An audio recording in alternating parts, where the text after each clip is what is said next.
Welcome to Law Experts MV India. Today, we are going to see a very, very important topic. How important is that you will know once we check the previous year question analysis. Before that, you have to know a basic principle. That is, in this entire world, if you want to classify systems of law, you can broadly classify into two types. First type would be the international law. Everybody knows that, right? And the next type would be the domestic law. Domestic law is also called as national law or a civil law or law of the land. Why I'm introducing the different names for a domestic law is that UPSC tend to use all these terminologies while asking questions. Okay, so there are two systems of law. One is international law, another one is a domestic law. Now, how these laws interact with each other? If at all, these laws comes into conflict with each other, which law will prevail over the other? And when you're talking about individuals, yes, how far individual is affected by the international law when it is surpassing the domestic law, or it combines with the domestic law and influences the individual. To know all these answers, we have to study the relationship between this domestic law and the international law. Yes, today's topic is we are going to study the relationship between these two laws. And before going into the topic, we'll see like how far it is important for our UPSC. Okay. So now you see it has been asked recently, 2022 mains, 2021 mains, 2020, 2019. And if you scroll down, if anybody not able to see the PDF, please let me know. Okay, if I'm not audible to. So if you scroll down, almost you can see everywhere it is asked every year. Okay. And then between 1 year, 2 year, it has been left out. So recently, if you see, it is a trend that it is asked a lot consecutively. So for the past 20 years, it has been asked for almost more than 10 times, which means the probability of this topic appearing in your upcoming mains is 50%. So if you see, this topic will take a very less time, but the weightage is very high. So today's class, if you listen, at least 10 mark is guaranteed to you. Okay, let's dive into the topic. We'll see how this relationship, how we can study the relationship. We can study these relationships with the help of theories. So what are these theories? You must basically know. Theories are nothing but a systematic way of explaining something. That is, one person, a thinker, will be giving a concept, a principle, and he will say on what basis he comes to this principle conclusion. This is what is called as a theory. Now, understand, we are going to read theories in order to ascertain the relationship between the international law and the domestic law. So the first theory would be, we'll go in 1 minute, will be the monist theory. As the name goes, what do you mean by monism? Monism means singular, one, altogether. So who are the thinkers of this monist theory? They are Lauterpacht, Wright, Kelsen, Duguid, Stark, and Fismars. Okay, you have other thinkers too, but the most important thinker will be Lauterpacht and Kelsen. Okay, this is the image of Lauterpacht. You can just have a look at. So what these thinkers all are saying, they give a principle. They say that international law and the municipal law are two phrases of the same thing, which means international law and municipal law form a unified system, a single system. They are not separate laws. As I introduced, international law, one system, municipal law, one system. Don't say like that. They are two sides of a single coin. That's what they say. On what basis they come to this principle? They give the first reason and the second reason. These reasons, if you see, it is based upon origin, first reason. Second reason is based upon the subjects. That is, on whom the system apply. Okay, effect. Okay, first one origin, next one is effect. If you see the first reason, it says that both the system, that is the municipal law and the international law, origin from the higher law. Higher law is nothing but the natural law, which is right and wrong. So in our conscious, human conscious, we know that these things are right and these things are wrong. Based upon this conscious only, we have built domestic law, we have built international law. So their source is something one. And you see the application to whom the international law applies. Yes, direct application, they say the international law applies to the states, sovereign states. But indirectly, if you see who the state consists of individuals. So the international law applies to the citizens. State law, domestic law, you need not tell direct applicability. Every hit is on the individuals only. Okay, so they say the subject matter on which these law apply is also same. That's why we conclude saying that international law plus municipal law form a single unified system of laws. Okay, that's why. And some thinkers, I have told you, right, pointed out few thinkers who advocate this monism. Some of the thinkers say, don't look at the subject matter itself. Since the origin is same, the subject matter can be left out. Since they're having the singular origin, it is a unified system of law only. That's what they say. Today's class will be of philosophical in nature only, because see, if you see international law per se, it is not something we quote articles and we say what it is and all. It will be philosophical. I'm trying to be more precise with this philosophy. For this slides, I mean, for today's class, I have referred to Malcolm and Shaw and S.K. Kapoor's short book, International Law, and also my name. My Nini book is not an authority. He says in starting itself, he says he has compiled other things. But if you want any clarifications, you can dive into my name. Since I have compiled from all these standard books, today's strategy for today's class is very simple. Only listen to class, take notes, clear UPSC. That's all. Don't go for even revision notes. Even revision notes, we have retained almost the same thing, but in a different format. So once you read the revision notes, there comes the confusion. So listening to this class will totally be enough to answer all the questions from this topic. Okay, let's jump back to the theory. This theory, if you see, I have given the principle, what reason, and what it finally says, its result. But we have to know the thinker's verbatim words also. For the theories, the verbatim words are only statutes. Okay, so let's read this word. Someone help me read it. Let me point out someone. Saket sir, can you please read it?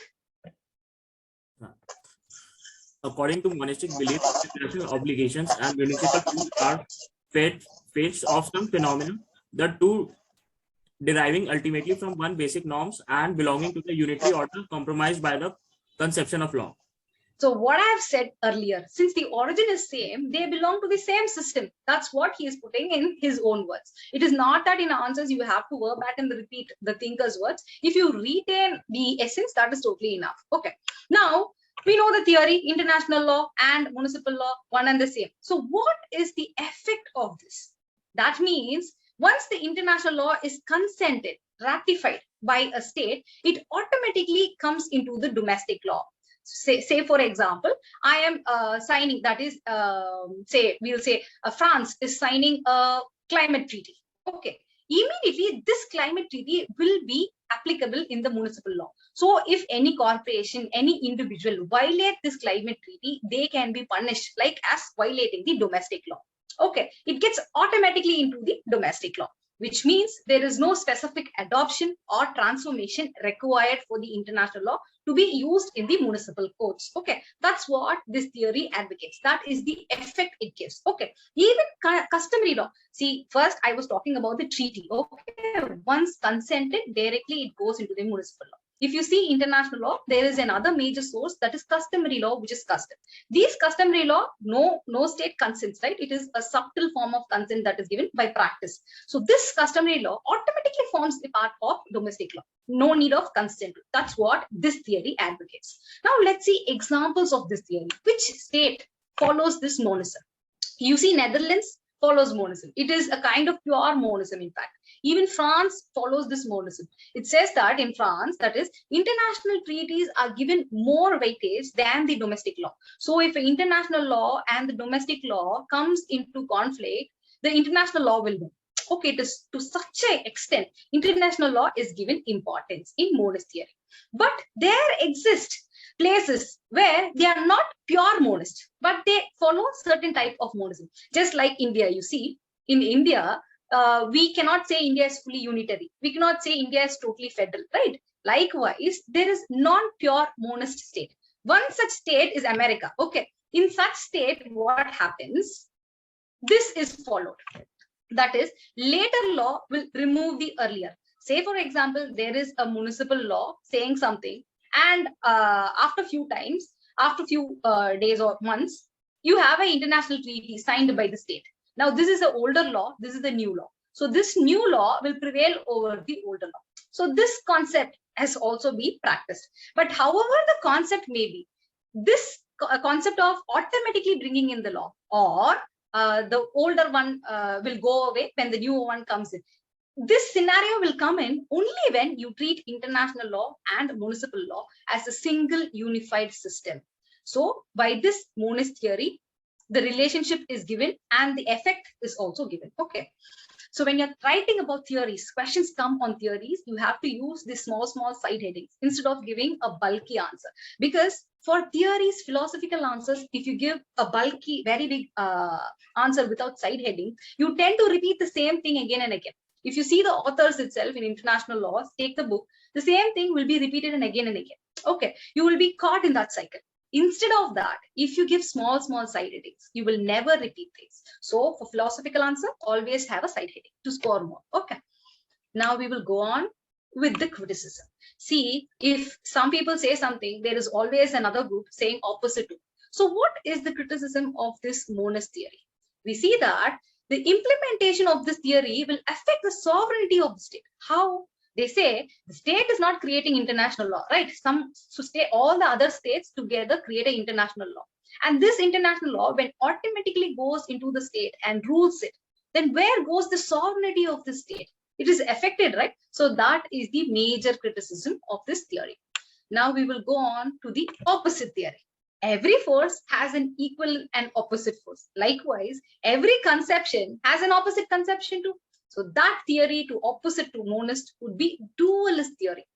As the name goes, it says that there are two legal systems. You know what it is, but we will decode it systematically. Okay. Who are the thinkers for this theory? It is Trypal and Zelote. Okay. They are called as early positivist. What do you mean by positivism? Very simple.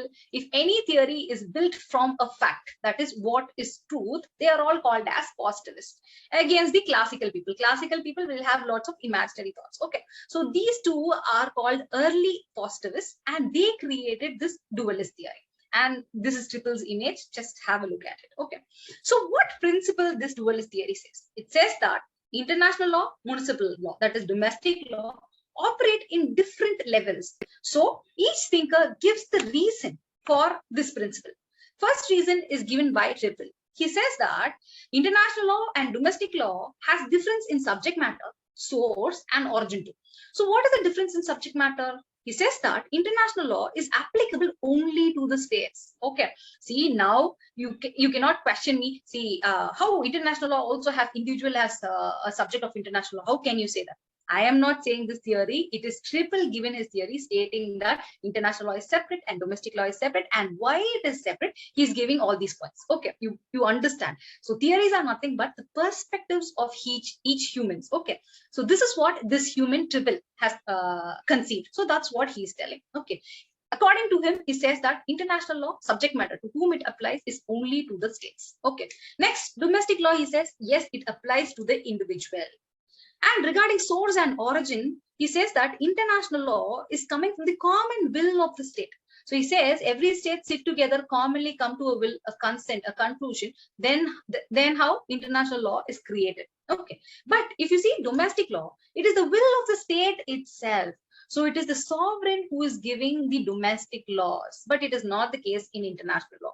Why he points out this difference is that, yes, the origin is different, the source is different, the subject matter is different. So international law and domestic law form separate legal systems. So when they are separate legal systems, there is no contact with each other. Each one is supreme in its own sphere, which means there is no conflict itself. That's what he says. Okay. In the same theory, dualist theory, we have another thinker. Okay, what he says. Before that, we will see the criticism of Triple. Okay. Triple was heavily criticized on what? On his first premise. He says, right, the subjects of international law is individuals. The subject of international law is not an individual, is only state. That's what he says, right?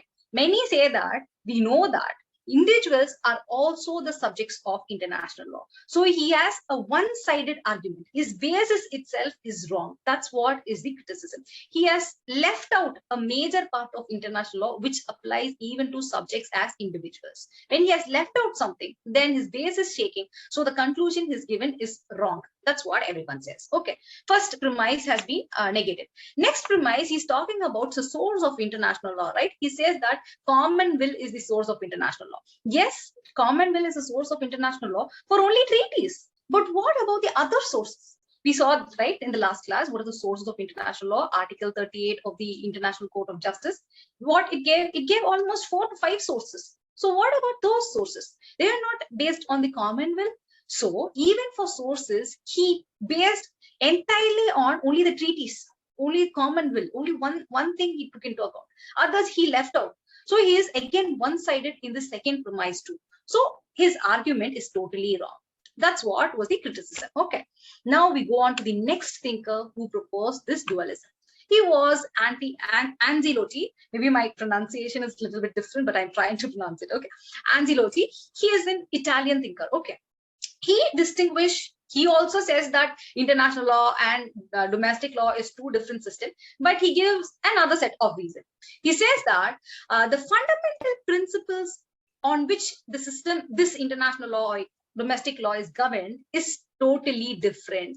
So the driving force will be there for each legal system, right? So this driving force is called as the fundamental principle. So the fundamental principle for international law is different. Domestic law is different. That's what he's trying to say. So what is the fundamental principle of international law? That will be the next question. It is pacta sunt servanda. He says that agreement between the state must be observed in good faith. So that is what is pacta sunt servanda in literal meaning. Okay. So if you agree, you keep it. So that is what the driving force behind international law. But for municipal law, it should be obeyed. Otherwise, punishment will come in. Right. So that is the driving source behind the domestic law. That's what he says. So he says, yes, 2 different systems, but not based on source, not based on origin, but based on the fundamental principle driving these 2 sources of, systems of law. Okay. But he is also prone to criticism. You see, there is one bad thing which is common in both the thinkers. They leave out the other things. They always take into account international law means treaty. Treaty only you have this pacta sunt servanda obligation, which means you consent, you must obey it. What about the customary law?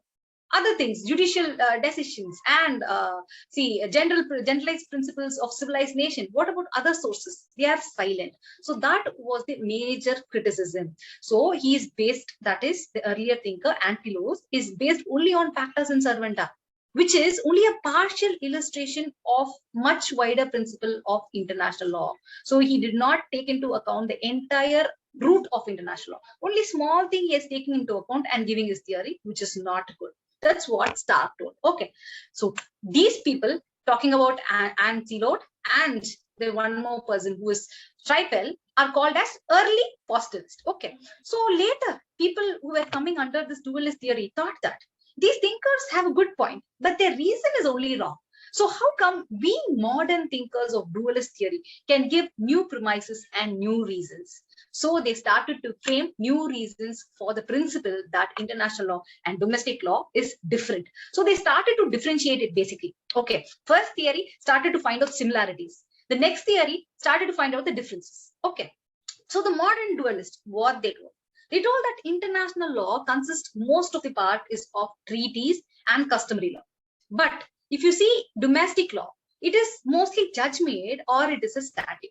So the content, see, if you see this jar is the international law and this jar is a municipal law. This contain cookies and this contain chocolates. Although they are both are sweet, they are different, right? The consistency, what it contains is different. So they are different system of law. That's what he told. Next, they started to differentiate subject matter like the earlier one, but in a modified form. They said domestic law, it regulates individuals within that particular state. And international law, yes, primarily it regulates the state, but state, what it consists of? It is only a state. If state is asked to behave in such a manner, it means the individuals in that state must behave in such a manner. So indirectly, it touches upon the individual. Not only indirectly, there are times where international law directly touches the individuals, but it is a very rare time, like refugees, asylum, extradition, international law directly in touch with the individual. Okay, but it is a very rare thing. So what they are trying to say that the only subject matter for domestic law is individuals. But international law has a wider amplitude. It goes for the state and indirectly touches the individuals or rarely touches the individual. So there is a slightly difference between the subject matter between the international law and the domestic law. Second differentiation. Third thing, they are talking about disobedience. If at all I don't obey my municipal law, what happens? I'll be given punishment. And this punishment is almost certain. I will be given. You forego all those corruptions which is happening in the country, you leave it out. But if you violate a domestic law, you will be punished, right? But what do you think about the international law? Yes, there are sanctions, but it is highly uncertain. Even if it is abridged, how much sanction will be given? What sanction will be given? This major element per se makes international law a weaker law. We saw in the first class, right? So this is another major difference. And next thing, if you talk about municipal law, it is the command of the sovereign. The sovereign gives you the law. But in international law, there is no such thing called as an international sovereign. But I have an idea. International sovereign, like superpowers are the sovereign. Okay, they have the veto powers. If they agree, only something will move about. But as such, in international law, in the recorded form, there is nothing called as the international sovereign.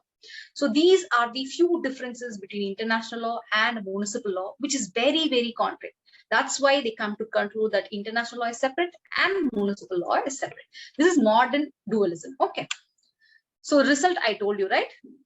They don't come, since they are separate, they say that they do not come into conflict at all. Okay. Now, the criticism. For monism theory, the criticism will be the dualist. For the dualist theory, the criticism will be monism, vice versa. Okay.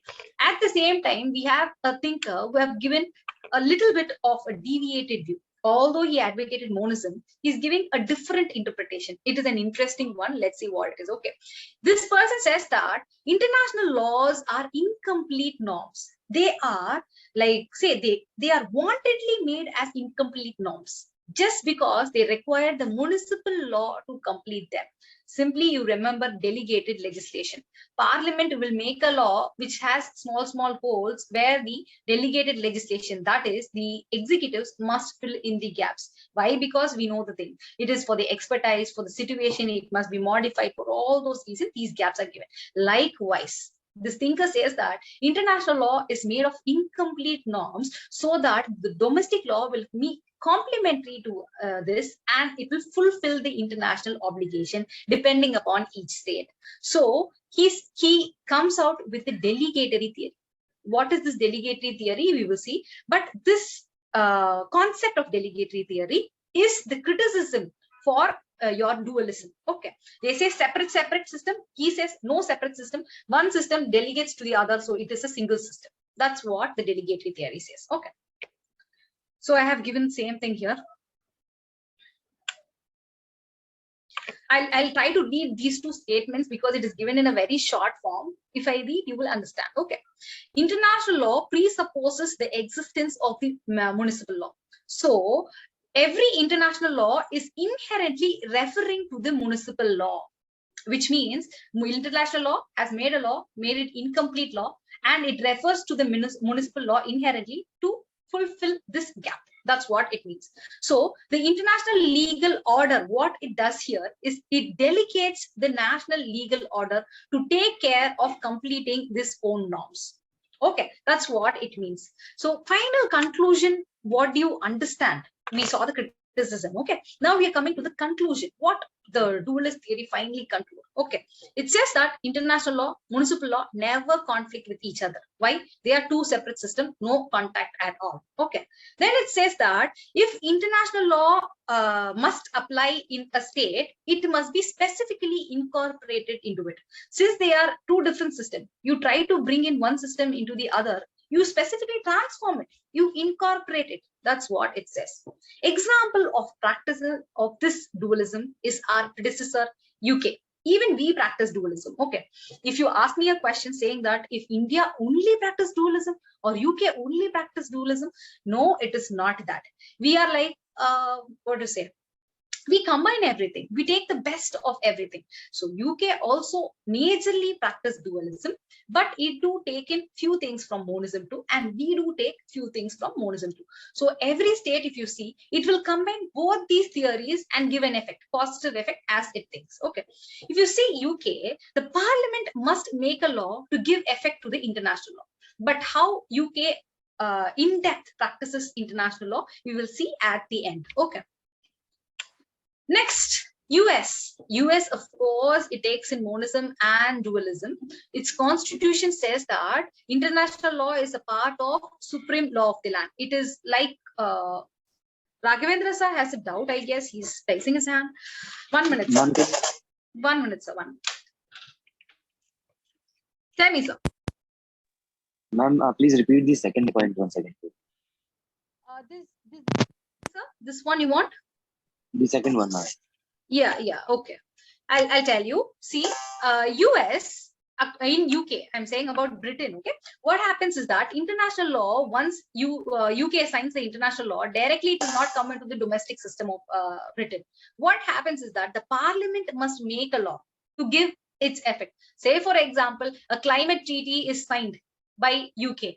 This climate treaty will not directly apply to the individuals to UK. It will apply only when it incorporates into an act, some climate statute acts so and so year. Then only it will apply.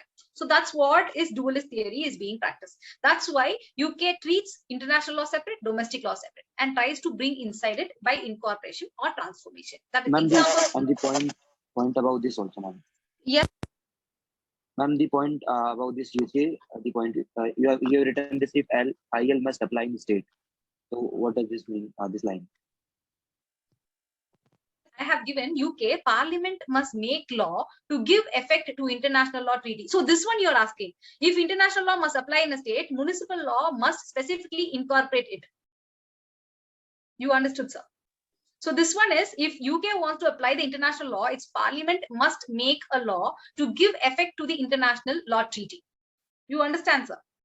So am I right, sir? Or this one you want? International law and municipal law not conflict with each other because they are separate systems. Ma'am, I want to know about if international law must apply in a state. So it means that if the state had ratified or some assented to it, they must make laws for applying it to the state. Yes, there are two different things, sir. Rightly asked, if you see there is a convention, there are two different things. First, the state must consent to this convention, consent to this treaty, sign it. Okay, sir, that is one step. Immediately, if it sign it, automatically it will not come into the municipal law. That's what the dualism theory says. It says that the domestic, that is Parliament must make a domestic law in lieu of this signed treaty, then only it will be applicable. That's what dualism advocates. But how it is incorporated in each system, we have another two sets of theories which came from the monism and dualism. If we discuss that, that will be totally clear, sir. As of now, you understand the relationship between these two laws. Yes, ma'am. One says it's one. Yes, sir. We will go now. Okay. So just I'm trying to give examples. Gaurav sir is asking a doubt. Yeah. Is it an obligation of state to make law? For example, it has ratified a treaty. So is the state obliged to make a law, or it can skip the law and not implement it and just ratify the treaty for namesake? Do both. It can do both. And each state have different types of practices. We are going to see those practices at the end. You see, you have, I have two more theories to say. When I say the theory only, it will be clarified. So how British practices it and how India practices it, how America practices it, whether it is just signing and leaving out or whether it is signing and adopting, we are going to see that. So it is yet to come, sir. So at this point of time, we are going to see what is the example for dualism. That's all. Okay, UK is an example for dualism, and US is also an example for monism and also dualism practicing together. We'll see how. For time being, you understand the constitution says that any international law will be the supreme law of the land along with the constitution. So that's what the constitution says. But certain areas must be specifically incorporated. That's also given in US. That's why we say US is practicing both dualism and monism. But how a state is adopting an international law or whether it is signing and leaving out the international law, we are going to see that in the upcoming theories. Okay, we'll finish this dualism and monism. Okay, monism. If you're talking about dualism, one person, Kelsen. Kelsen is a supporter of which theory? Monism or dualism? Someone please answer. Gaurav sir, can you please tell me? So Kelsen is supporting which theory? Monism. Yes, sir? Monism. Yeah, Kelsen is supporting monism. So now he gives a different meaning to this dualism theory. Is in fact like a small criticism to a dualism theory. He says that in dualism, you cannot call it as a dualist theory because international law is one law. Domestic law of one state is a law. Maybe America is one system and British is one system. India is one system. Likewise, you're dealing with so many states. So it is not dualism. If you're talking like this, it must be pluralist theory. That's what he calls. So he gives a different meaning and a different tinge to this dualist theory. Okay. So I have given that. So the legal system involves multiple states. Don't call it dualism, call it pluralism. So that was he says. So if any question comes on what is pluralist theory, you're going to talk about, yes, dualism theory is what is pluralism theory, given a different name by Kelsen, who is the supporter of monist theory. In this way, it is like a subtle criticism. Okay, that's how you will start your answer.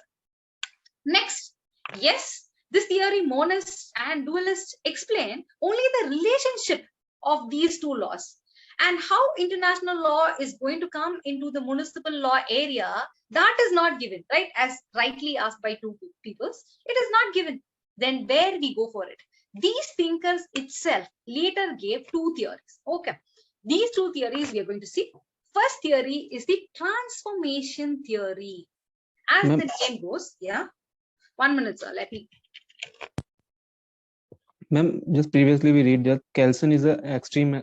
In extremity, Kelsen said that international law is just related to an individual only. How he can support the dualism theory? Yeah, that's what you say. He says international law and municipal law. Oh, what you're saying that international Kelsen. Ma'am, you are not audible. He said. Not audible, ma'am. Actually, you are not audible for me. Okay, you tell me like Now you Kelsen are is saying that individuals are only the subjects of international law. Do you Yes, mean ma'am, to yes. say that? Yes, ma'am. Yes, ma'am. From where you got this?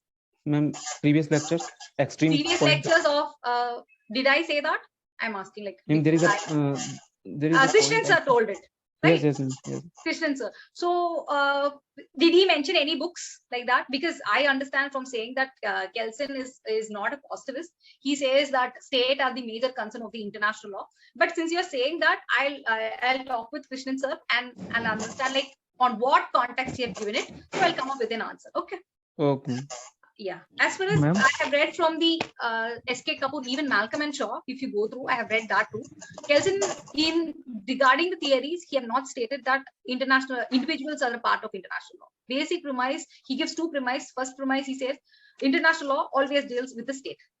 Okay, okay, let me check that and come back. Yes, ma'am. Yes, sir. Tell me, sir. Am I audible, ma'am?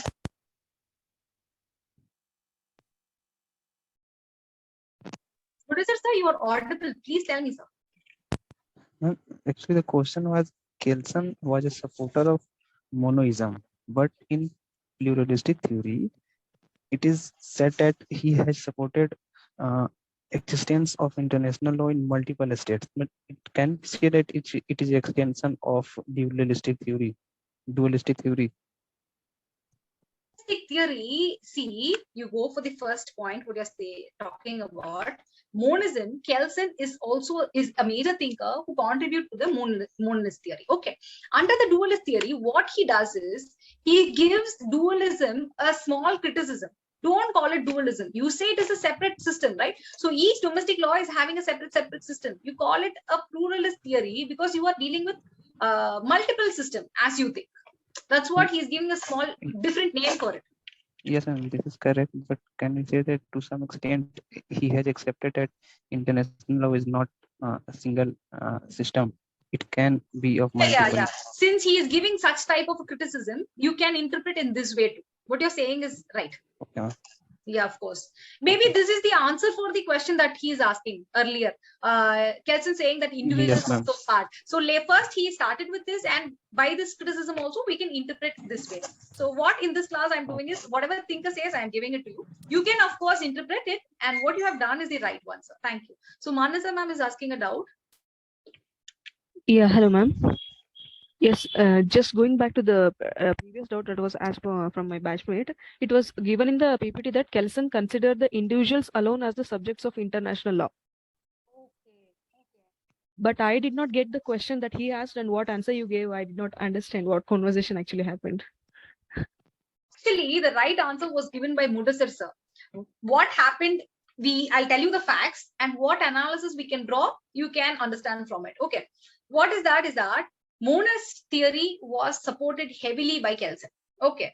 He says two system, a single thing. But later, when the dualist also was arguing at the same time, he gave a final criticism, like subtle criticism, saying that you call dualist called two systems are there. But in reality, Kelsen says that you are approaching or dealing with a lot of municipal laws. Municipal law of America, state, municipal law of Britain, municipal law of India, like so many countries. So there is multiple systems involved. So you call it as a pluralist theory. Maybe, as Mudassir sir says, at this point of time, Kelsen may recognize individuals also as a part or subject of international law. Okay, that's what analogy he draws in. But as far as if you read these three books, what is clear is that Kelsen advocates monism.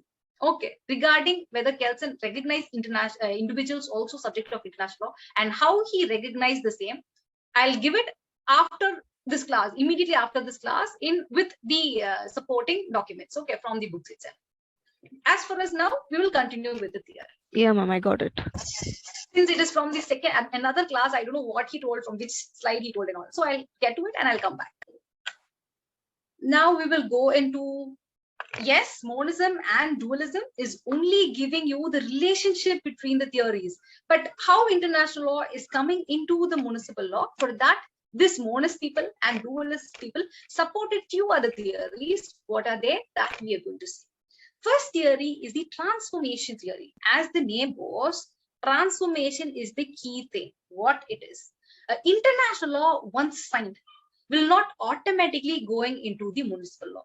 It must undergo some transformation. What type of transformation? How transformation? It doesn't say anything. It simply says a state go sign international agreement or treaty. It is not immediately applicable inside the state, domestic law. It will be applicable only when this international law undergoes some kind of transformation. That's what is the premise. Okay.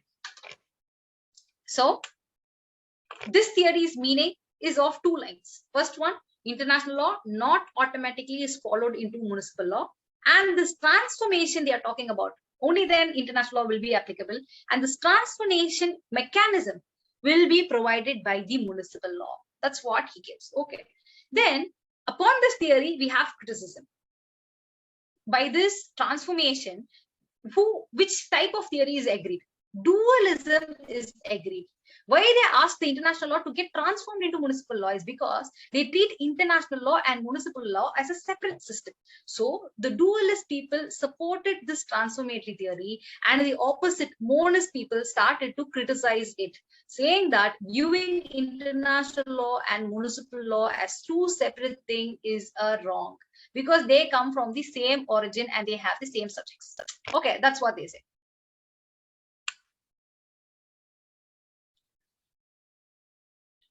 One minute, be online.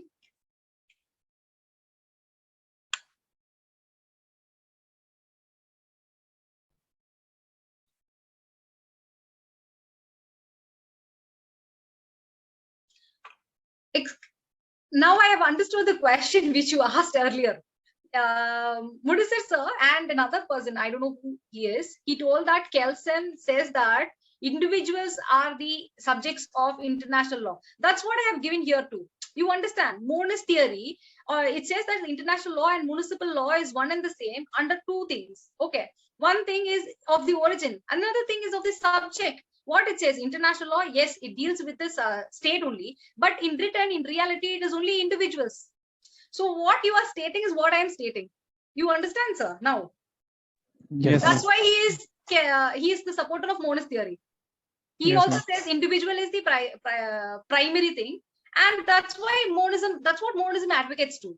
So he doesn't say anything opposite. He never, he did not agree that state is the sole thing. State is the sole subject. Which theory says that? It is dualist says that. Good. Okay, yeah. I must have been careful. Okay, suddenly I remembered this.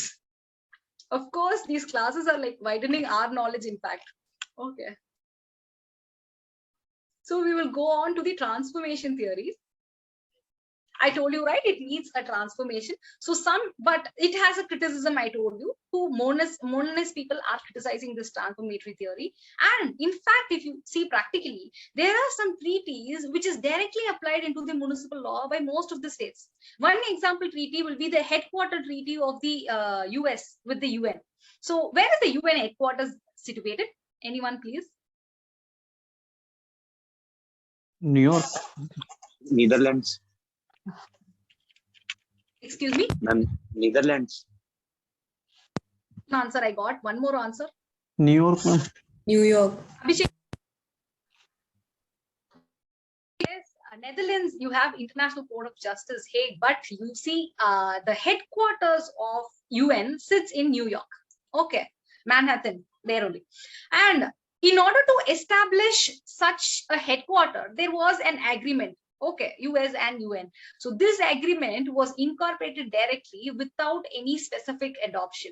So what is the criticism? One criticism against this transformation theory is by the monists. Say that separately you don't see them because they are of same origin, same subjects. But another criticism is practical criticism. Practically, there are a lot of states which directly apply international law. So this theory cannot be followed in practice. So that was the criticism. Okay. Then if you see, you have the second theory. Whether it is the second theory or it is the same as the transformation theory, it is quite confusing. Few authors say that it is a second theory, a different theory, but they gave the same content. Okay. Few authors say that if you go to Legal Service India, the topic will be like specific adoption theory or transformation theory. But Legal Service India is not an authority. So we go for S.K. Kapoor and Malcolm and Shaw. They give separate headings, but they give almost the same thing.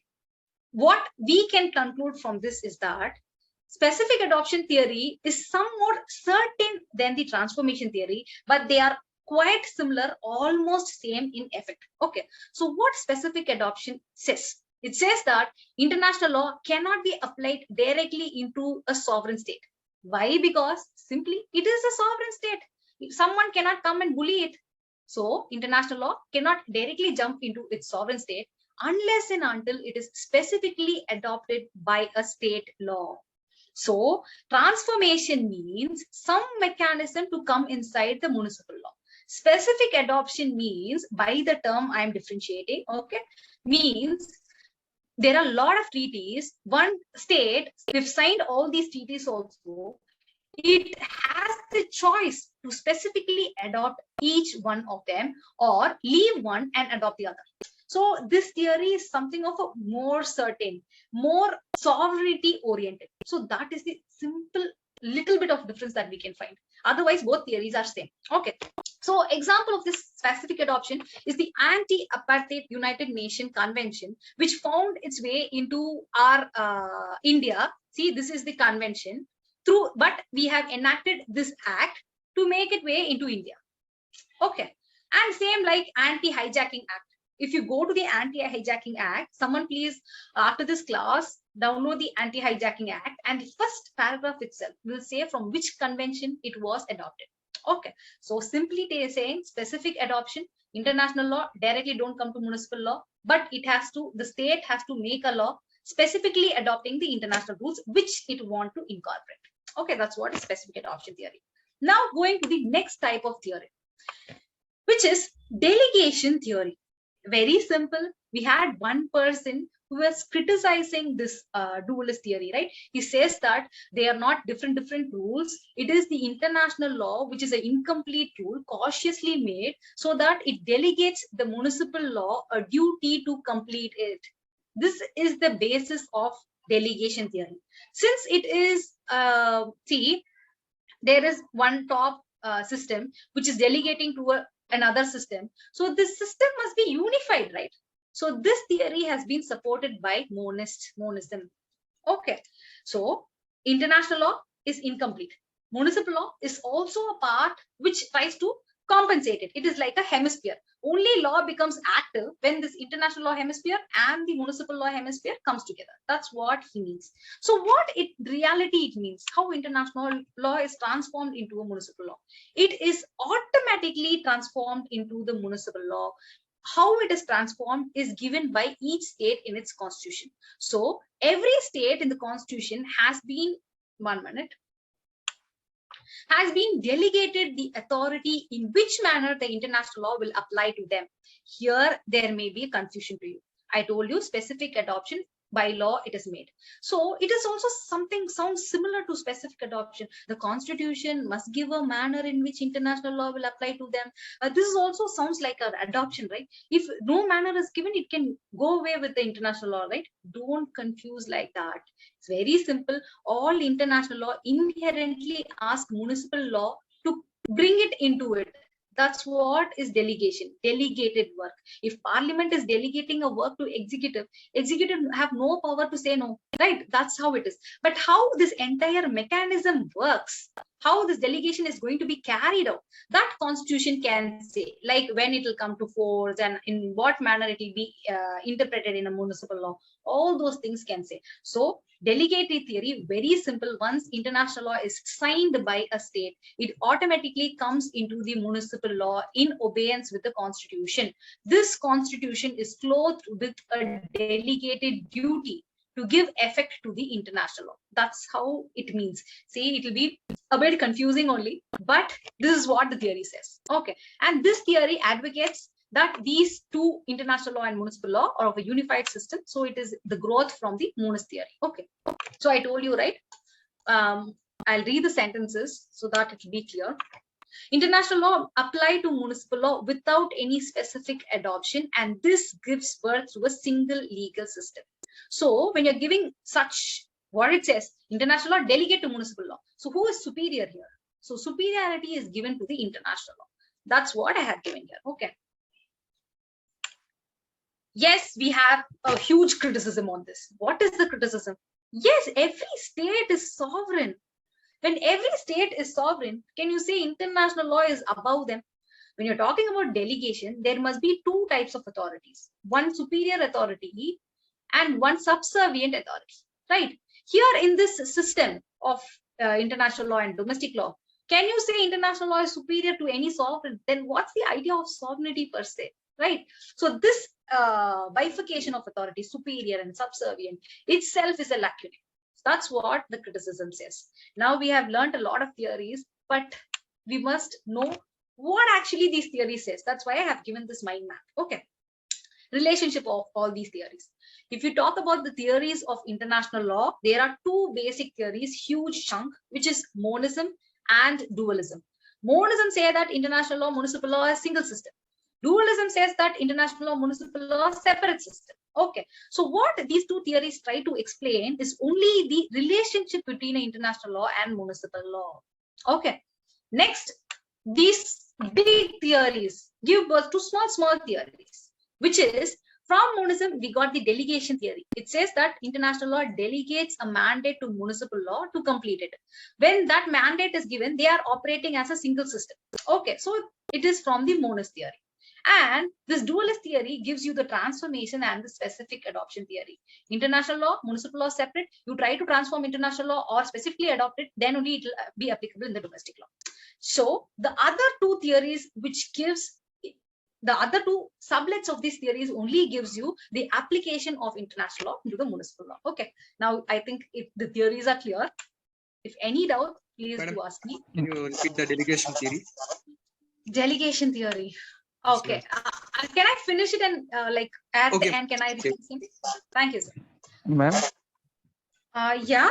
Who am I talking with, sir? Who am I talking with? Ma'am? What is it, sir? Yes, sir. Ma'am, I have read somewhere that there is also a theory called incorporation theory, and I think this is the same as delegated theory, because in incorporation theory, it is generally said that international law are automatically part of municipal law unless those laws are in conflict with the act or a statute made by those countries' parliament. Or in the same like delegation theory, we have seen that international law automatically dissolved into the municipal law, and constitution will show you how to adopt it. Is this theory both same, or is That's what I told you when I was discussing about delegation theory. You will get confused with the incorporation theory. Don't be confused. The constitution, what we are talking about in the delegation theory, does not have any authority to reject the international law. That's why it is called as a delegate. Delegate means you must obey. The constitution only gives the mechanism how it will be obeyed. Okay, in incorporation, only when incorporated it will be applicable. If not incorporated, you can ditch the international law. You get my point? But delegation, it is not like that. Signed, it will be applicable. But in what way the constitution will help you? Constitution is like a mediator. That's all. You get my point? I'll put in the specific okay, ma'am? pages of S.K. Kapoor, so it throws more light on my discussion. Okay, he has Okay. given some 2 sides in the bigger book and 1 paragraph in a smaller book. I'll put that. Okay, for time being, you understand this. If still you don't understand, you can point out in the WhatsApp chat too. I'll come up with other examples. Okay. Now going ahead, yes, these are all theories. Theories means which is not practically applied, right? Theories they are. So what in practice happens? That's what is very important. So if you see UPSC questions, all the 20 questions, I mean, all the 12 questions which we saw in the analysis, delve along these topics. One thing, they are asking theories. Either monism, dualism, specific adoption, transformation, like that, or they will generally discuss the theories of relationship between municipal law and international law, like 2022 question, or they are asking practices, especially Indian practices. Okay, without knowing this, you cannot get much score. Okay, this is the important part. So how India practices international law? Before independence, if you see, we followed the British position. So whatever Britain does, that's what applies to us also. We can concretely say that with the help of Article 372 Clause 1. What this article says, someone please read, help me. I point out. Rajeshri ma'am, can you please read? Yes, ma'am. Ma'am, can you hear me? Yeah, please ma'am, please do read. Ma'am? Yes ma'am, please do read. All the law in force in yes, ma'am. All the law in force in the territory of India immediately before the commencement of the Constitution shall continue in force therein until altered or repealed or amended by a competent legislature or other competent authority. So what this 372 Clause 1 says is that all the treaties, whatever Britain were following in the name of British India before independence, the Britain was signing treaties, right? All these treaties are just continued into India even after independence, unless and until they are specifically repealed, changed, or modified, or they are affecting our constitution. Okay, and if these things are not happening, automatically all the treaties which are signed, we are bound by that. So we were following the British practice. So we are in a position first to know the British practice in order to understand what India does. Okay. So starting with the British practice, they separated customary law and treaty law, and they dealt with it differently. First, we'll see how treaty law is attacked, or like treaty law is followed. I mean, we are going to see first customary law. Yes, we're going to see first customary law, how it is adopted by Britain. They say that customary law is treated as a part of municipal law itself. So this is something like monism. As far as customary law is concerned, the British practices monism, but it has certain exception scenarios. That is, if the customary law is inconsistent, it is not consistent, which means inconsistent with the British statute, then customary law will not prevail. Then, if there is a highest court, right, in Britain too, we have a Supreme Court. Like that, if the highest court determine the scope of customary law, if it says this much only customary law will apply, or this much it will apply, very less it will apply, then that ruling will be binding on the entire England, which is again making international law belittled before the municipal law. One thing. Next, if any act of the state is violating this customary law, you cannot question it in the court, which means municipal law is supreme. State need not follow it. If it wishes, it can follow the international customary law. That's what it means. Then, regarding the recognition of a state, we were talking about recognizing a state, right? De jure, de facto recognition, all those things. That thing cannot be affected by any international law principles. If at all the British Crown feels, yes, it is a prerogative of the British Crown, exclusive right of the British Crown to recognize any state. So basically, I told that British automatically takes in the customary law into its municipal law, but subject to all these limitations. Okay. That's why you see the Britain court. Yes, ma'am. Who's that I'm talking with? Ma'am, yes, ma'am. Ma'am, can you repeat the third point? Act of, or like one line before the British Crown. Yeah, see, if the state, I mean the Britain state is acting in contravention of the customary international law, then this action of the state cannot be called in question in a court of law. Just like DPSP, you understand? DPSP, if our Indian state violate, we cannot question it. It's not justiciable, right? Likewise, customary international law is there in the municipal law, directly accommodated, but it is not justiciable. That's what they say. Okay. So what the British court does is that it is trying to interpret British law along with the international law. So it is trying for a harmonious construction as far as customary law is concerned. Now we are going to see how Britain is treating the treaty laws. This treatment is given on the basis of constitutional principles. If you see Britain government, it has separate executive and separate parliament right now. So if any treaty is regarding negotiation and signatures, all those things, regarding recognition of a state, all those things, negotiations, signature procedure, all those things, the crown will be doing, that is the executive will be doing it. But the parliament, you see, it will interfere into the treaties only when the following is affected. Otherwise, the international law treaties will be also automatically followed by the municipal law.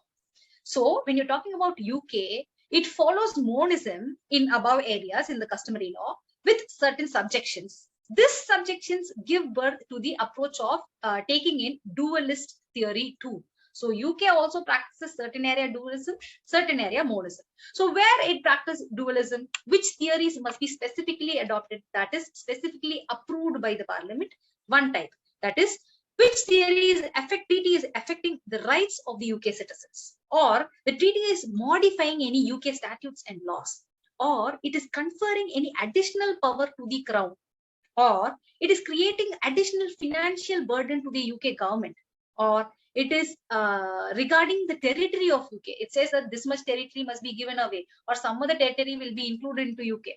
So all these times, if a treaty is relating to these subject matter, the parliament must specifically give its consent and approval. So which is a dualist theory. So this is how UK approaches international law. Why we saw UK? Just to understand Indian perspective. So going back to Indian perspective, when you're talking about Indian perspective, you cannot forget Article 51. So what is Article 51? Whether Article 51 is your fundamental right, your DPSP, or fundamental duty? Anyone very simple? Yeah. So keep this in mind and read Article 51. Someone please help me read it. Who would be that?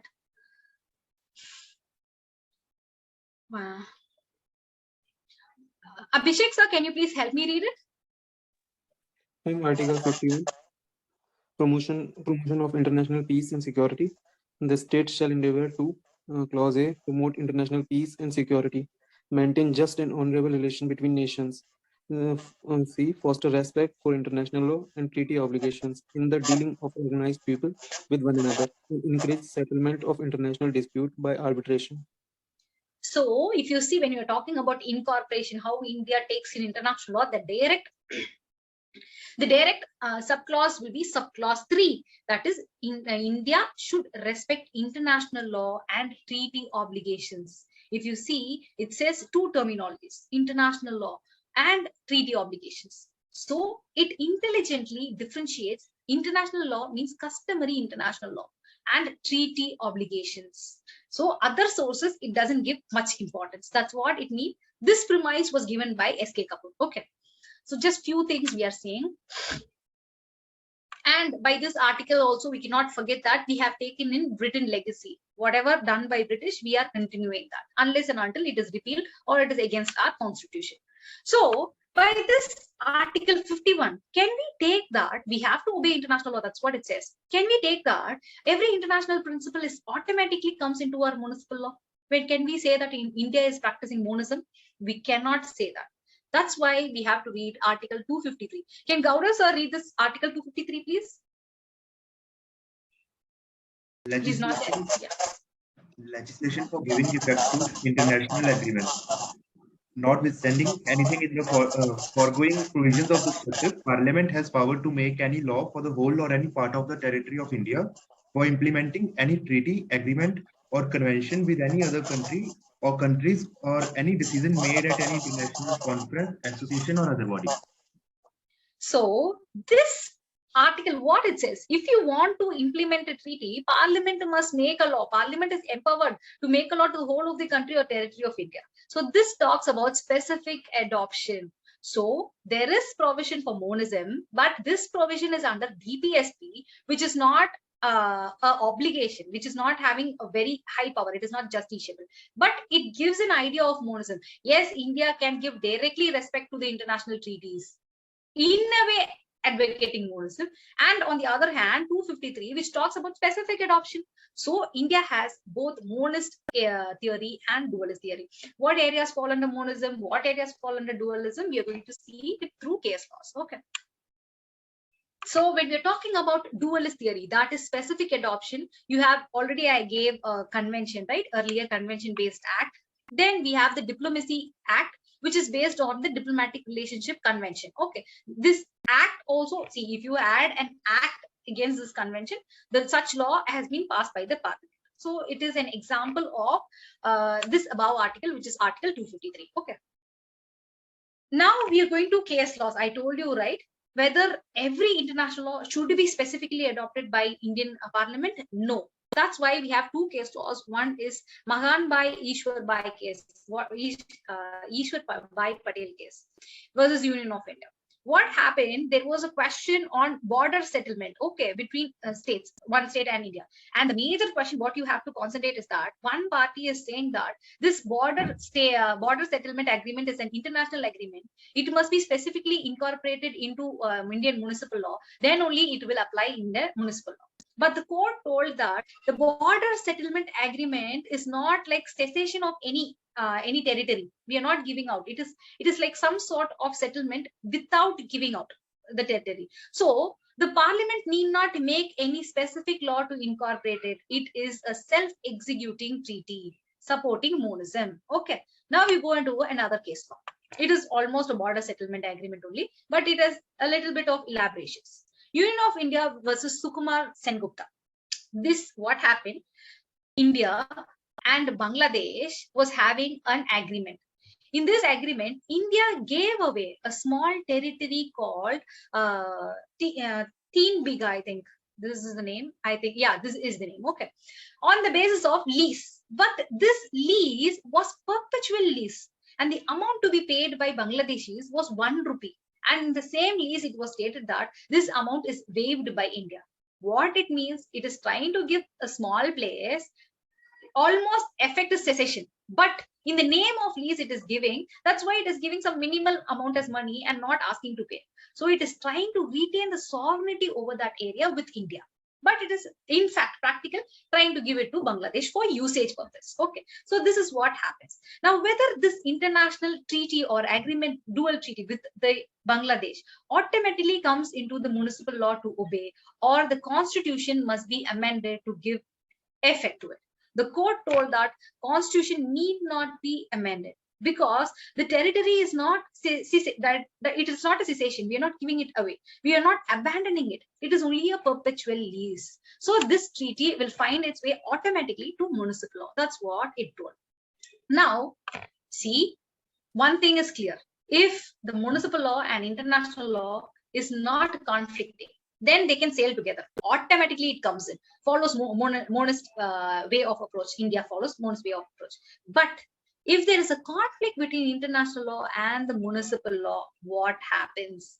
This is where India takes in the dualist approach. It says that if international law is not specifically adopted by Indian law, then municipal law will prevail. Very simple. There is international law. If it is specifically adopted by India, then this international law will also become municipal law, right? So if it comes in conflict with another municipal law, it will be similarly like a municipal law conflict with another municipal law. So who must decide it? It is the court will decide it in each and every case, which law will prevail. That will happen. But if at all this incorporation mechanism is not done by our parliament, this international law will stay as the international law itself. So if it comes in conflict with a municipal law will prevail over the other. Okay, that's what is the explanation for this. Maybe if it is confusing, I can tell it again. Please put me a word.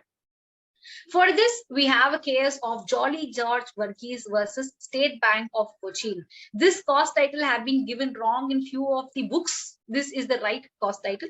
Please note it. Okay. What happened? It is a civil law case. Okay. This Jolly George have been issued arrest warrant because they have not paid some loan borrowed from the bank. So under CPC, they are asked to be arrested in the civil prison. Okay. So we go into this section 51, order 21, rule 7, all these says that civil prison will be like a person who's not paying any loan, they can be taken into civil prison. That's what they say. Okay. These rules were told to be, alleged to be in violation of International Convention of Civil Political Rights. How it violates what they argue and telling, what they allege is that, you see, a person must be detained only on criminal law basis for simply not obliging to contract law obligations. If they are not following, you can take away their property, you can declare them insolvent, but you cannot take them to detention. Personal liberty shall not be curtailed, life shall not be curtailed. If it is curtailed, it will affect this convention, international law convention. That's what they argued. The court told that specific adoption is necessary for the convention. If you are challenging the international law against the municipal law, this convention must be specifically adopted. Since we do not accept this convention specifically, although we have signed, we did not specifically adopt it, so the municipal law will prevail. But at the end, if you see, these rules or detaining a person for contractual obligation will be violating Article 21. Okay, this is regarding that particular detention and that particular arrest. Okay, then they told that that particular arrest must be struck down, but they're not striking down because it is violating the international law, because it is violating Article 21. So what we are deriving from here in this case, we are following dualist theory only when there is conflict between municipal law and international law. Okay, I told you, right, when there is no conflict, monism is followed. Big evidence is Vishaka versus State of Rajasthan. I hope everybody knows this case. We have dealt with this case when we were talking about Pill 2. So you can go back to the facts. If you want to know the facts, go back to the Pill lecture. Okay. Now we will discuss only what this case has done.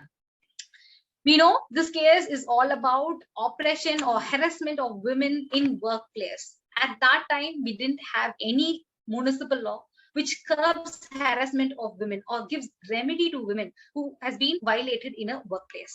For that reason, there was a legislative gap in our municipal law. So the judge wisely, what he done is that he took all the principles from Convention on Elimination of All Forms of Discrimination Against Women, CEDA Convention, and tried to incorporate that in the gaps of municipal law, which is monist approach, right? So if international law and municipal law is not conflicting and there is a gap in municipal law, directly you can bring in international law. So you understand how India practices international law. It adopts both theory under different circumstances. Now we go to the final one, American practice. American practice directly hit by your Article 6, which in America it says that American Constitution gives an almost it gives an equal weightage like a constitution by these words. It says that international treaties entered into under the authority of United Nations shall be the supreme law of the land, which means international law is same like the constitution of US. Okay, so it gives so much of supremacy. This is the base from where it gains this type of idea. It is a monist idea. Okay, so I give you a few premises. That is, if international law violating constitution of USA will prevail. So you see the hierarchy goes like this. And if international law is violating a municipal law, international law will prevail. So as far as American practice is concerned, first constitution, and next you have international law, and next you have domestic law. This is the order. Okay, basic understanding. By this order, we understand that international law directly comes into the municipal law in lieu of this Article 6 of the American Constitution. Okay. Now, as I earlier told, US also practices dualism. How it practices, we'll see that. If I told you all those things, state laws, it gives that it also follows this principle. That is, if international law, I told you, if it affects municipal law, earlier it told that international law will prevail. But later it came to a synthesis that the later law will prevail. That is, the latest law will prevail. Okay, that was the total argument. So you combine this argument with the earlier things what I told you, it will hold good. Okay, but after a few times, what happened? They started to differentiate treaties. One treaty as self-executing treaty and some treaties as non-self-executing treaties. So if the US court finds a treaty to be indeterminate to the US actions, then it will classify it as non-self-executing treaty, which means the US must pass a law to bring it into, that is, it must incorporate into municipal system. If it is not affecting US much, then it will be treated as a self-executing treaty and it will automatically find its way into the municipal law. So from all those things what you have read today, you can come to a conclusion that each state allows international law to come inside only when it is in obedience with the domestic law. If it is not affecting its own self, then only international law, monism, all those things are followed. That is as far as America, UK, and US is concerned. But if you take France and Netherlands and all the Scandinavian few countries, if you see, they give international law more primacy, pure monist states. Okay. So any doubts apart from Sai sir asking me to? Yeah. Ma'am, can you please repeat? 1 minute, sir. 1 minute, sir. I put in the headset. Yeah. Ma'am, please repeat the practice of USA. When international law will prevail over municipal law, or when later law will prevail over a state law. Okay, very and simple. Also take into consideration of the principle of lex posteria derogate priori. Same thing, ma'am. You are not audible. Yeah. So that's what you gave a legal maxim, right, sir? That's what Yes. it means. Very simple, sir. If international law is passed in 1900 and there is a domestic law which comes in 2000 on the same matter, this domestic law will override the international law. And if you see international law again passed in 2022, now this international law will be riding over this domestic law. That's what it means, sir. Okay. Second question is on Yes. On monistic theory, the effect of monistic theory. And please go to page number 1.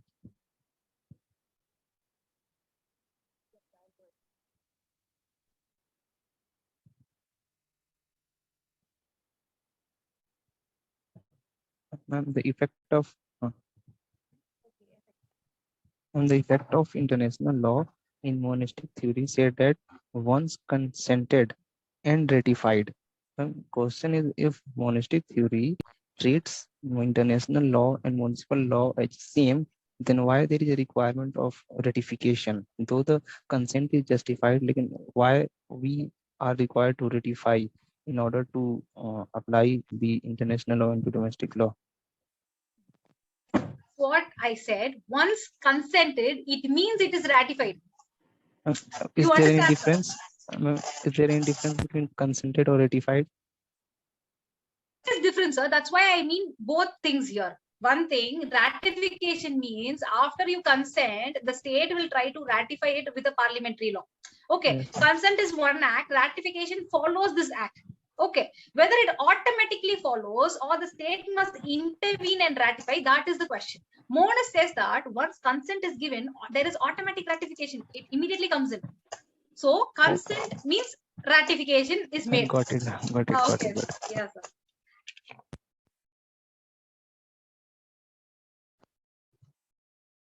Gaurav, sir, please. I have a doubt regarding Vishaka guidelines. In Vishaka, am I audible? Yes, you're audible. Am I audible? Please tell me. Yes, yes. In Vishaka guidelines, the court recognized that we apply an international law directly if it is not in conflict with municipal law. So India ratified CEDAW treaty. So as per that treaty, India have to make a law against sexual harassment of women at workplace. So the Vishaka guidelines, as they were given in 1997, but India signed this convention in 1993.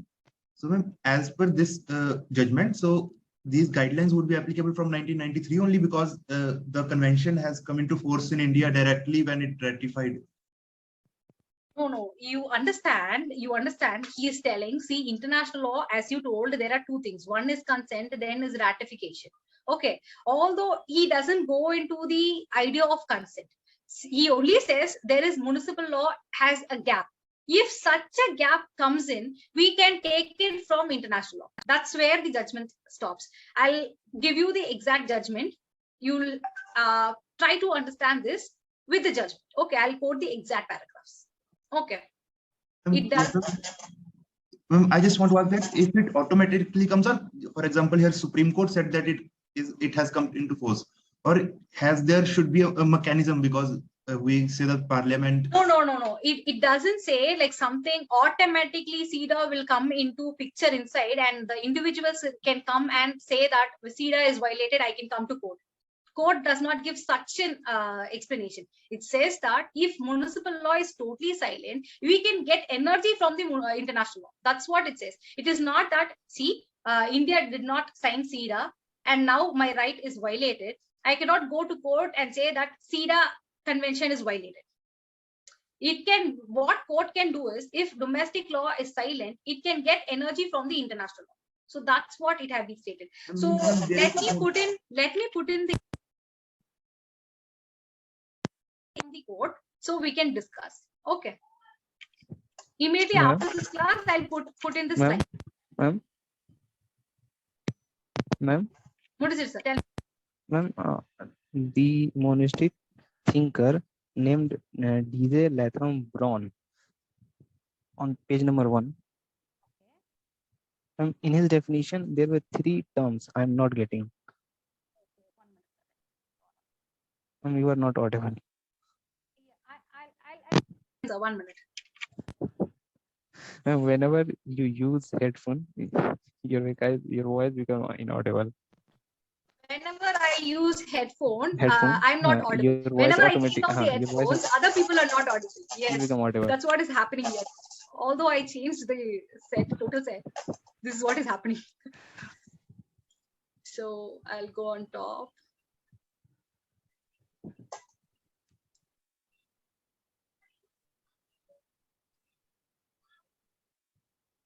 Again it went down. Okay. Yes, ma'am. D.J. Latham Brown. Okay, so I have like given a thinkers, this one, right, sir? Latham Brown. Okay, which one you cannot understand? Just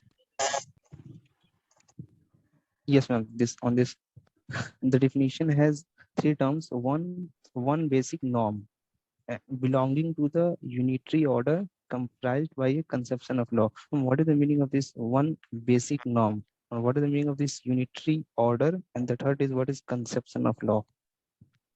Very simple, sir. As we advocated Monism, we were advocating it as a single unit, international municipal law as a single unit based upon the origin premise, right, sir? What is the origin? It comes from a higher law, that is natural law. So this is what it means. That is, the municipal law rules are facets of the same phenomenon like the international law, because they are driving there ultimately from a single source, which is one basic norm, that is the higher law, natural law. And Natural law. since they are from the since they are from one basic norm, they belong to a unitary order, which means a unified system of law, which is made up of the same conception of law, because same origin, same concept. So thinkers try to give it in a circled manner, but meaning the same thing, sir. So this is the basic idea. He says that both the system coming from the one basic norm, higher law, so they are a unitary code, single system, and they give the same concept. That's what it means. Comprised of the same conception of law. So what concept the law means, they mean the same thing. If international law means something, municipal law also means that same thing. That's what it means, sir. Got it, ma'am. Thank you. Yes. Abhishek sir is having a doubt. Ma'am, in Delaware Union case, when India gave a certain land to Pakistan, not as a part of secession, Not Bangladesh. Bangladesh, sorry. So then they have to pass an parliamentary act, or I think an amendment was made for this, a 101 amendment, I think. Sir, I'll put you the regarding this particular territory, what we are talking about, there is no amendment made. It was just a connecting territory for two other territories, and it was given on a perpetual lease. So regarding this territory alone, there was no amendment, sir. You can put the amendment if you see that amendment, you can put it in the WhatsApp chat. I'll say like what territory is concerned there, sir. We can talk about that. Actually, the concept is regarding the part 1 of the Indian Constitution, in which there is territory concept, in which the court said that if there is a cessation of territory, the parliament has to make law. But the most provision is that here the dispute was regarding the boundary settlement. So the Supreme Court in various cases like Magan Bhai or other cases has clearly stated that in case of boundary settlement, there is no need to pass any amendment. Pass an amendment. Yes. You can just settle it by executive order. Again, I told you, right, it is not any abandonment, because it is like given to something like a servitude. At long time, Bangladesh have been under servitude. So it was almost like a compensation settlement. Nowhere we give away the territory. Practically, they enjoy it, but sovereignty resides with India. That's why there is no amendment required. Okay. Yeah, yes. So any other doubts? Ma'am, regarding Indian practice, the Article 372(1), when we take it into isolation, can we say that this is reflective of just monism theory? 372. 72. See, it talks about incorporation of whatever India done before independence, we incorporated, right? It is in a way monism theory, but it is a cautious monism theory. If it is violating our statute, if it is against our constitution, if it is repealed, it cannot be applied. So monism with caution. Maybe you can interpret in that way. Correct, sir. Okay, ma'am. Thank you. Yes. Sai was asking. Sai wanted to repeat something. What was it, sir? Madam, delegated theory. Which one, sir? Delegated theory. I can't hear you, sir. Delegated theory, ma'am. Yes.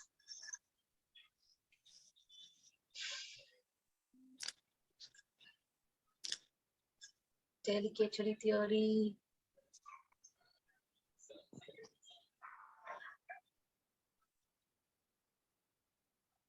It went down, I think.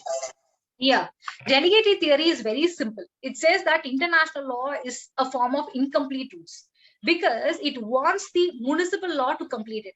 So international law puts a mandate on the municipal law to complete it. How these two systems are working? They are working as a single unit. So it is something growth from monist theory. That's why they ask one part of system to complete it by the another part of the system. That's what is delegatory theory. How this delegation is done, in what way it is done, what is the mechanism, all those things must be embedded in the constitution of every state. Okay, that's what it means. So constitution will be like a facilitator to directly incorporate international law into municipal law, because international law gives you blanks where the municipal law must come and fill it, since they are a single unit of law. That's what It means that what is delegatory theory. International law delegates the work duty to the municipal law to fill in it. Without international law and municipal law treated as a single system, it cannot be fulfilled. So it is a supporter of monist theory, and it says talks about automatically international law coming into the municipal law, but the way is given by the constitution. That's what it means. Okay, ma'am. But What I'll do is I'll put the pages from SK Kapoor in WhatsApp chat for particular theories. So apart from I explain, if you go through this like any standard books, you will get more idea. Okay. okay, madam. One other small doubt, ma'am. From Yes. page number 30, Article 6 of American Constitution.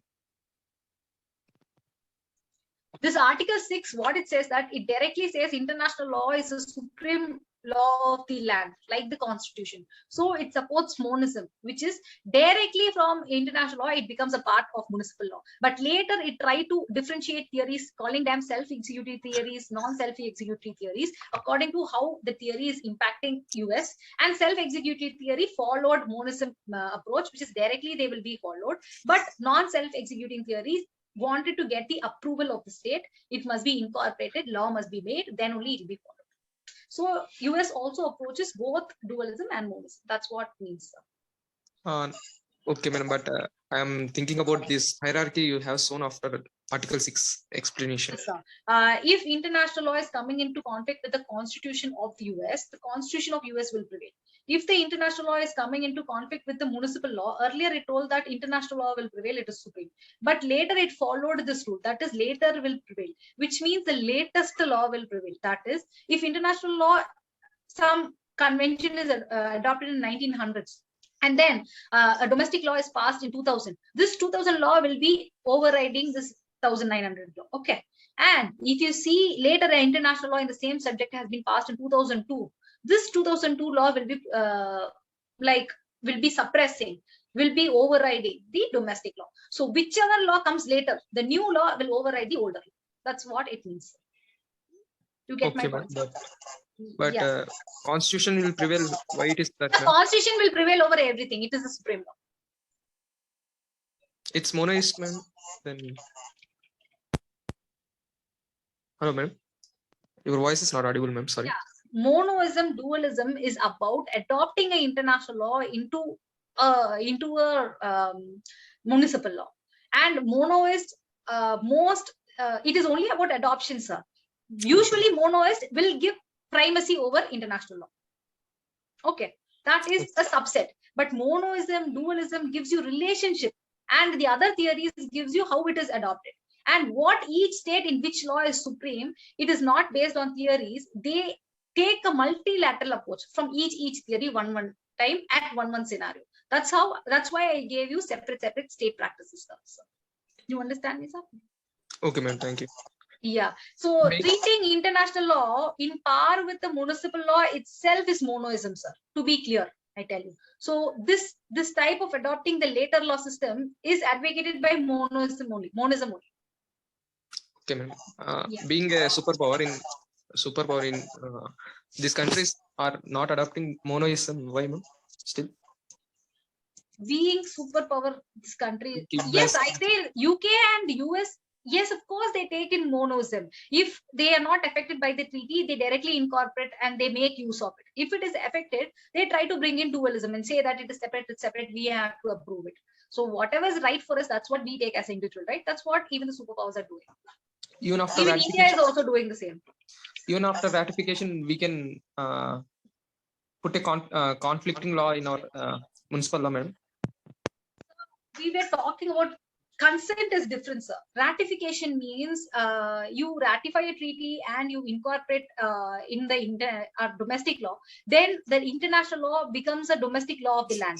I gave you, right, sir, the Hijacking Act and the Diplomatic Relation Conventions Act. So once the act comes in, it becomes a municipal law itself.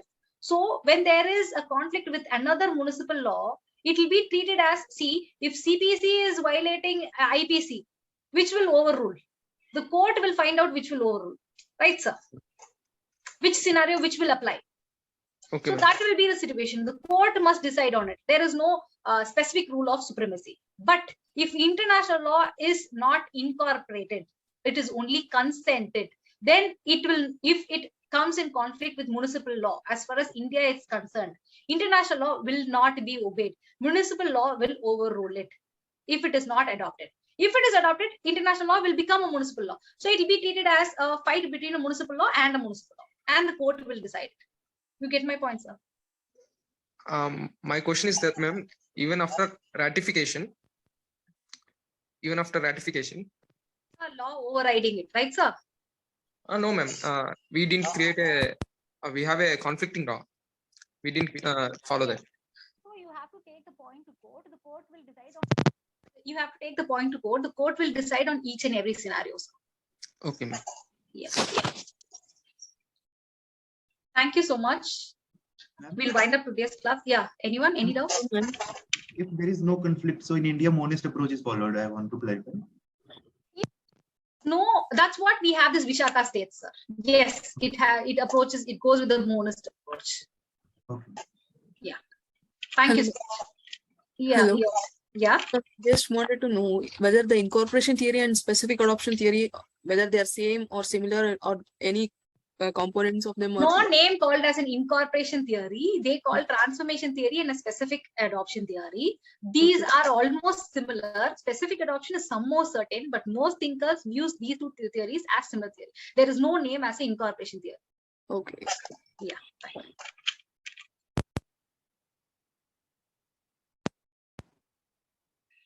We will ratified, how, what happened, consented, when it will come and fill in the gap in the WhatsApp chat. Okay, thank you so much. We'll wind up for today.